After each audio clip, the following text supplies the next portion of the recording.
Olá, amigos e amigas bioconstrutores e bioconstrutores dessas paredes. No vídeo anterior, eu falei da possibilidade de barroar sozinho, né? Se a oportunidade da pessoa for tão somente trabalhar sozinho em uma casa de pau a pique. Mostrei que isso é possível com a ajuda do feno, misturando o feno ali na massa, gerando um coube, né? Uma massa que se aproxima mais do coube.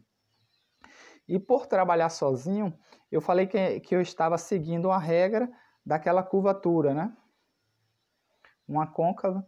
Eu citei a questão de observar a natureza, que alguns animais e insetos constroem casas de barro nessa técnica de uma pequena curvatura.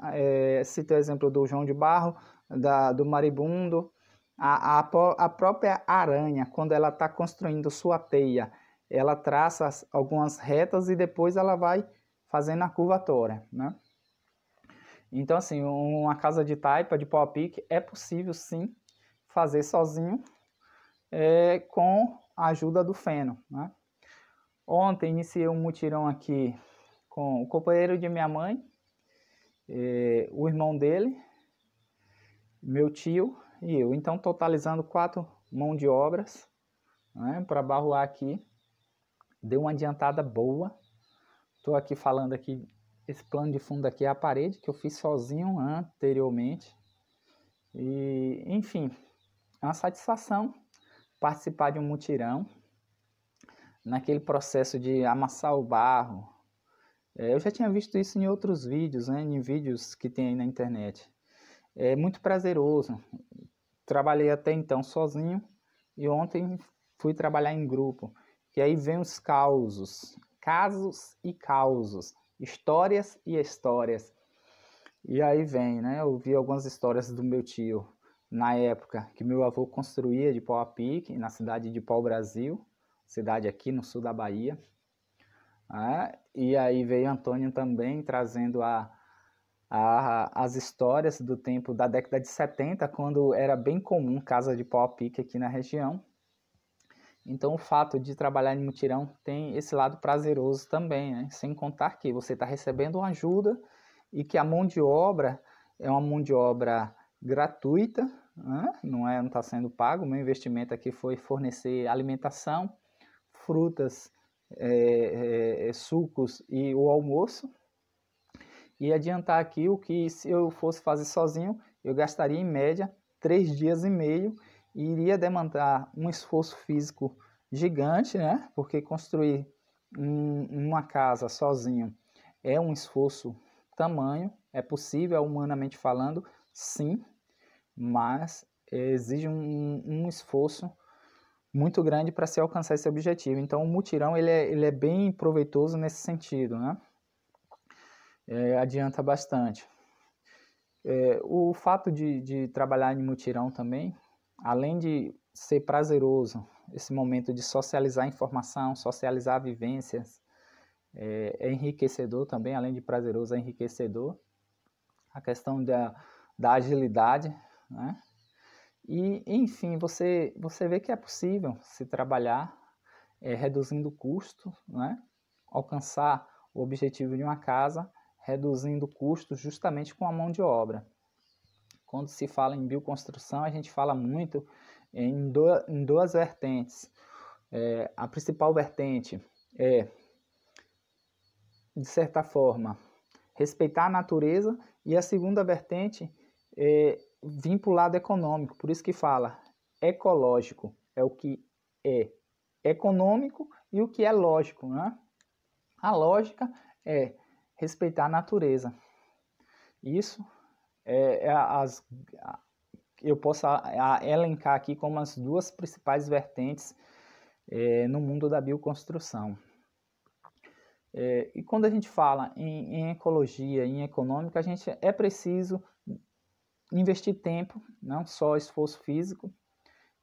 Meu tempo, de quando eu iniciei o projeto Sapereco, Saper Ecológico, tem sido estudar, socializar a informação, absorver. Tenho falado isso quase que em todos os vídeos, maçante, né? Esse fator de absorver a informação, tentar triturar essas informações, ruminar, para só então pôr em prática, né? E no processo de pôr em prática, eu tenho tentado expandir para muitos aí, para de alguma forma ajudar, né? E o fato de buscar informação, a gente acaba socializando com algumas pessoas, alguns bioconstrutores. Conheci alguns bioconstrutores que eu estou mantendo contato. Tenho elencado aqui o Can Robert Almeida, que para mim é a referência mais top, pela experiência, pelo know-how que ele tem no âmbito da bioconstrução e por estar próximo a mim, né? Então, eu não conheço pessoalmente, ainda acredito que teremos a oportunidade de nos conhecer pessoalmente, mas já acompanhei algumas obras deles de longe, por ele morar na cidade vizinha aqui, que é Ilhéus, né? E, além de tudo, o Can Robert tem obras em várias cidades aqui do sul da Bahia, próxima à cidade que eu estou localizado, que eu resido, né? E nessa busca de fazer amizade, conheci o Wilson Ogro, é uma pessoa que acrescentou bastante. O primeiro a falar do Adobe foi o Can Robert, e o segundo foi o Wilson, que construiu sua casa. Eu me identifico com o Wilson, até porque somos profissionais da educação, somos professores, e aí o Wilson me incentivou bastante, acompanhei todo o processo dele, fabricar, confeccionar esses adobes da casa dele, escolha de alguns materiais, exemplo de portas e janelas. A gente sempre trocava alguns e-books, né, algumas informações, sempre discutimos acerca do manual do arquiteto descalço, que é como se fosse uma bíblia para o mundo da bioconstrução, né? Já deixo também essa dica aí. E fui conhecendo mais, né? Conheci o amigo Lucas Natan, do canal Ser Cósmico, deixa a orientação aí para quem, se alguém que está seguindo o canal, o Projeto Sapirec, Sapere Ecológico, não conhece o canal do Lucas Natan, vale muito a pena também, né? Tem muita informação boa lá. É outro bioconstrutor que está com um projeto de fazer uma casa de taipa com técnicas da bioconstrução e, ao mesmo tempo, construção convencional, né?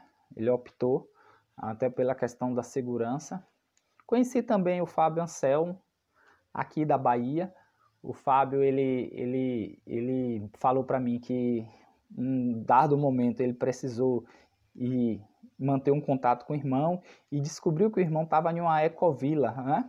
Estava trilhando o caminho da ecologia, da permacultura. E ele foi lá no intuito de trazer o irmão para a vida normal cá fora da permacultura. E quando chegou ele falou, não, quem está certo aqui é meu irmão. Então, assim, também me encantei com o Fábio e também, ao mesmo ponto de simpatizar por questões semelhantes ao meu modo de vida, Fábio, ele não é professor, mas ele trabalha com fotografia.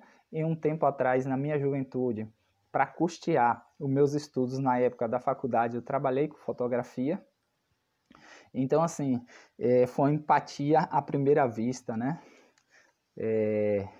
Gostei muito de Fábio Anselmo. Fábio também me orientou acerca de alguns detalhes de decoração, né? Ele fez um telhado bacana na casa dele, ele fez uma taipa que, se fosse a técnica, se aproximaria da taipa telada, né? Ele rebocou as paredes com barro, ficou bem bacana, tentando aproximar, trazer a realidade da bioconstrução para a realidade dele, né? Então, assim, Fábio me deu algumas orientações como cortar a garrafa. Isso foi importante para mim, né? E a gente vem trocando algumas figurinhas. E assim, tem Nildo, do Goiás, de Pirinópolis, apesar que Nildo anda sumido, mas ele tem um projeto de uma bioconstrução, já adquiriu um terreno. Ele é decorador, né? Ele é da área das artes. Então, ele vê a importância do homem se conectar à natureza de forma prazerosa, de forma sadia, de forma respeitosa. E esse pessoal aí, ó, vem acrescentando, uns poucos, outros mais, mas todos vêm acrescentando nessa seara que eu estou trilhando da bioconstrução, né? E aí eu poderia citar outras pessoas que chegaram até a mim, exemplo do Múcio, um rapaz que tem um sonho de construir a casa para a família dele, no âmbito da bioconstrução, um rapaz de todos, eu posso, se eu for falar assim, dos que eu conheço, está sendo o mais dedicado. Múcio, ele saiu de Canavieiras, uma cidade mais de 100 quilômetros daqui, desse local aqui que eu estou bioconstruindo, para aprender algumas técnicas, né? Se é que eu poderia falar assim, aprender, ele vivenciar aqui algumas técnicas. A principal técnica que ele tinha interesse em vivenciar é o Adobe. Então, o Múcio, ele teve a oportunidade de vir aqui e ver como é que eu estaria confeccionando Adobe, te sanar algumas dúvidas e colocar a mão na massa, propriamente dita, e fabricar o Adobe. E ele veio, fabricou o Adobe, trocamos algumas ideias, foi muito prazeroso. Na época veio ele, o irmão, depois ele veio sozinho, ele veio 2 vezes de Canavieiras aqui. E aí fez o Adobe, tirou todas as dúvidas. Na semana seguinte, ele pediu para confeccionar 2 formas. E Múcio, ele confeccionou uma forma, eu orientei fazer de chapa de ferro, né? Mas ele falou, Rafael, eu vou tentar fazer melhor ainda. Eu falei, bacana. E aí Múcio fez essas formas de inox. Cara, ficou umas formas de Adobe, a coisa mais linda, assim, ó. De aço inoxidável, né? De inox. E, enfim, isso tudo para mim é prazeroso, saber que eu estou contribuindo na evolução de outras pessoas, né? E é como se fosse uma semente que você joga ali naquela terra fértil, aí essa semente dá frutos, vem outras pessoas se beneficiam desse fruto e assim vai em cadeia, né? Vai gerando uma grande teia, uma grande conscientização ecológica e uma grande conscientização econômica, né? E também poderia citar aqui o Daniel Luquim, de São Del Rey, se eu não me engano, de Del Rey, de Minas Gerais.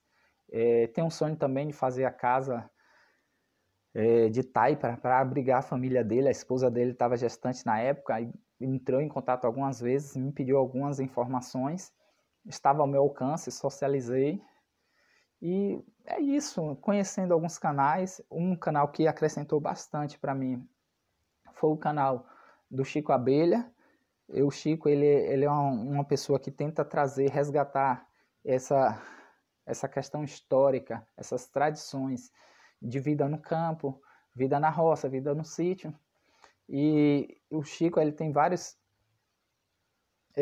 vídeos com o bioconstrutor Biscuit, que é uma pessoa que também tem um know-how, tem uma certa experiência, e essa experiência do Biscuit é comprovado nos vídeos do Chico Abelha.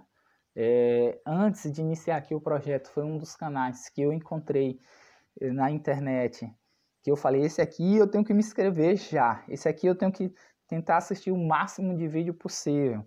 Então, assim, o canal do Chico Abelha e os vídeos do Biscuit foram de início com uma alfabetização, né, no mundo da bioconstrução. E ali eu fui captando as informações, vendo o que seria conveniente aqui para a minha realidade, para o projeto Sapereco, e tomando nota, né? Favoritando alguns vídeos, baixando alguns vídeos, ruminando mesmo, né? No sentido de você se alimenta e depois você vai ali, ó, recogita tudo aquilo para fora e vai ruminar aos poucos, triturar, né? Absorver, deixar isso aí entrar, enraizar mesmo nas veias, correr nas veias. Um outro bioconstrutor que eu tiro o meu chapéu, esse tá no top, para mim tá ali no top 3 a nível nacional, é o Neymar Ninguém, né? Neymar, ele tem algumas obras respeitadas Brasil e mundo afora, né? Um bioconstrutor que já construiu em vários lugares, é aberto também a desenvolver projeto em qualquer lugar do Brasil. E aí uma vez eu li um artigo de opinião de Neymar, que ele falava acerca da pessoa se auto-intitular bioconstrutor, né? Eu ainda não me intitulo um bioconstrutor, estou nesse processo contínuo, um processo contínuo, não é algo que você faz uma casa e fala, eu sou bioconstrutor, eu sou experiente. Não é bem por aí, não.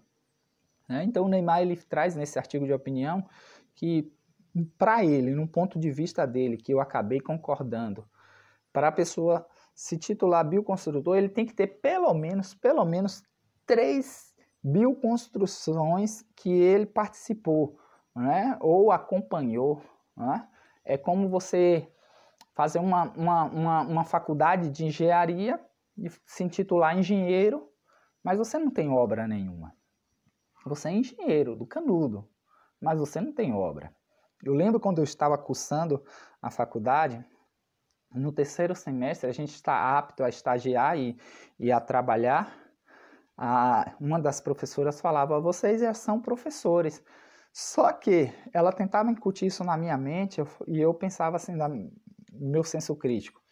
Eu só vou me considerar professor quando eu entrar em uma sala de aula, lecionar e ver que os alunos, eu conseguir transmitir a informação, conseguir transformar essas informações em conhecimento dos meus alunos. Só depois disso eu iria me considerar professor, né? E assim foi, né?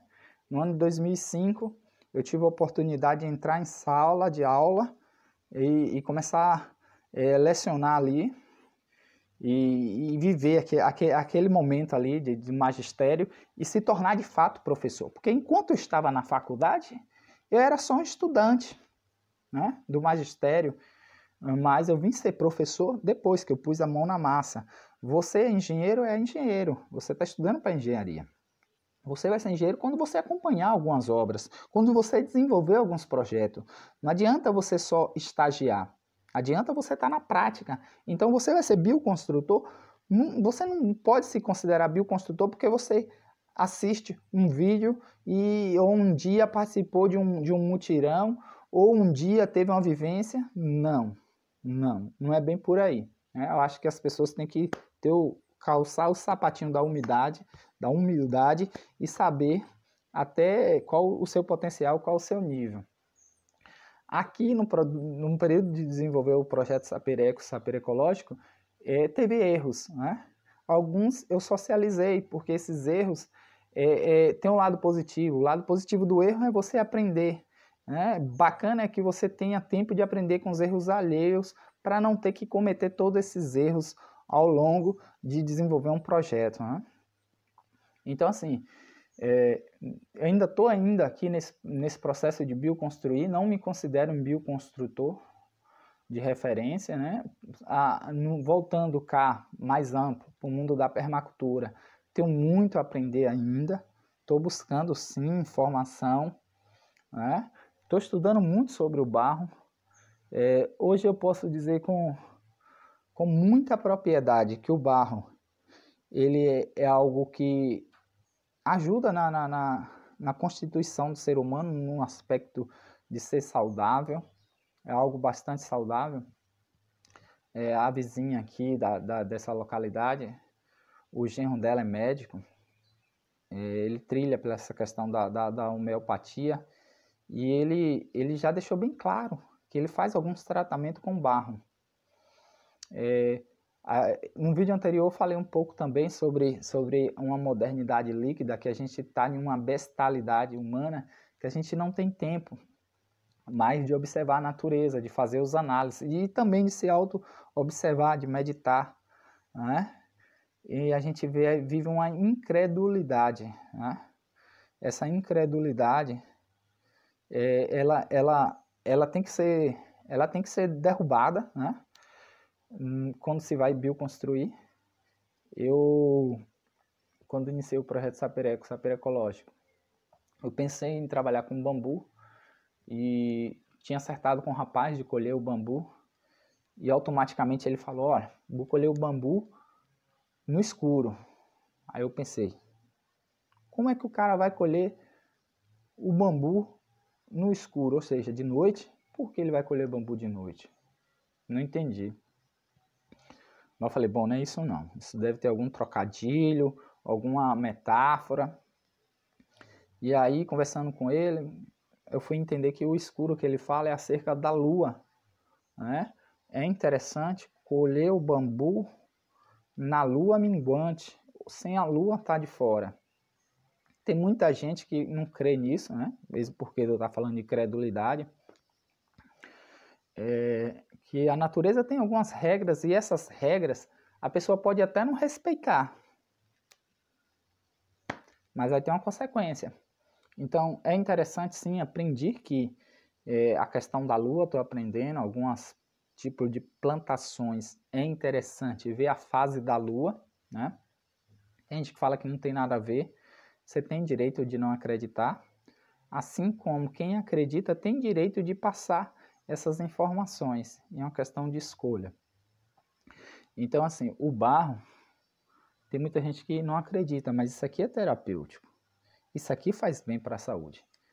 Às vezes que eu passo barro no meu corpo, eu acredite, eu durmo bem, eu tenho aquele soninho de bebê, né? Parecendo que eu tomei um chá de maracujá forte e tive uma noite. Então, assim, tem gente que não acredita, a geografia do espaço, o ponto da Terra, a questão dos polos, né? Da ligação. Tem gente que não acredita que o ser humano foi feito disso aqui. Eu acredito, né? Quem não acredita, ok, você tem total direito. O próprio Criador lhe deu essa liberdade de você acreditar ou não acreditar, né? Claro que o fato de você acreditar ou não acreditar vai ter uma consequência. Eu costumo dizer que o que você faz aqui ou o que você deixa de fazer aqui, nesse momento dessa passagem aqui na Terra, vai estar ecoando sempre na eternidade. Então, assim, tem gente que não acredita que o barro é terapêutico, mas eu acredito, né? Sinto uma satisfação tamanha de estar aprendendo sobre o barro. Tá? Eu ainda quero trazer aqui no canal alguma fala, se possível, desse médico, né? E dos parentes dele que também faz alguns tratamentos com barro, né? Até porque existe uma variedade muito grande de barro. O barro que eu tenho aqui é um barro de formigueiro amarelo. Mais embaixo, né, um ponto mais embaixo aqui da propriedade, tem um barro vermelho. E mais embaixo ainda, que já não fica aqui na propriedade, tem um barro amarelo, um barro branco, né? Que o pessoal fala que é bom para a pele, né? Enfim, eu posso dizer que aqui existe uma ciência muito grande, né, para quem fala energia, até porque a Terra ela tem os polos positivos, o negativo e o neutro, né? Então, assim, entre os céus e a Terra existem muitos mistérios, existe muita informação, muita ciência, parte dela ocultada pela própria ciência, né? Eu costumo também deixar clara a questão do barro, né? O clay. A minha esposa, ela em um período da vida dela, ela foi diagnosticada com uma patologia muito rara. Eu já falei até em vídeos anteriores, que é a linfangiomiomatose pulmonar. É conhecida popularmente, né, se aqui eu posso dizer popularmente, como LAN. Então a LAN, ela é uma patologia que ataca diretamente os pulmões, né? E pulmão tá, para quem entende um pouquinho de anatomia humana, né, de anatomia, o pulmão está diretamente ligado ao coração. E por ser uma doença nova, não tem um medicamento, né? É uma patologia de produção de células aceleradas, né? E essas células, elas geram pequenas bolhas. Estou com uma laranja aqui, ó. Ela já teve uma bolha no pulmão quase do tamanho de uma laranja dessa aqui, ó. Tem uma certa vez que o médico foi operar, aí abriu, né? Cortou e foi pocando as bolhas. Dr. Juvenal Mainar, né? Dr. Juvenal, na última cirurgia que a Arlene fez, ele pocou algumas bolhas do pulmão de Arlene. Juvenal Nassib, enfim, esqueci o sobrenome do médico. E aí o que é que acontece? Essa parte do pulmão, dessa patologia, não tem um medicamento específico. Tem um medicamento que é usado em pacientes que têm ALAN, que esse medicamento foi desenvolvido para pessoas transplantadas de rim, né? Para que o órgão não seja rejeitado. E que é o sirolimo. O nome do medicamento é sirolimo, rapamicina. E um dos componentes da rapamicina, o que é? Barro. Medicamento importado da Europa. É um paísinho, não tenho certeza, é um país lá, não sei se é Finlândia, não sei, eu sei que é um dos países lá da Europa, e que esse barro é encontrado só nessa região, ou seja, um dos componentes do remédio é feito de barro. Um remédio que bem caro, hein? Esse remédio é a cotação em dólar, por ele ser importado, como o dólar está alto, equivalendo a 5 dólares, um dólar equivale a 5 reais. Então esse medicamento aí, ele está em torno aí de uns 7 mil reais a caixa com 60 comprimidos. Ou seja, um remédio tirado do barro, né? Feito com barro. Olha só a importância do barro, né? Então, essa questão da bioconstrução é respeitar algumas leis, tentar identificar as crendices ou as faltas de crenças. É importante sim que elas sejam derribadas, caídas por terra, porque tá aí. Quem vivia em casa de taipa, quem vivia em casas de adobe, as falas é uma só, viviam bem, né?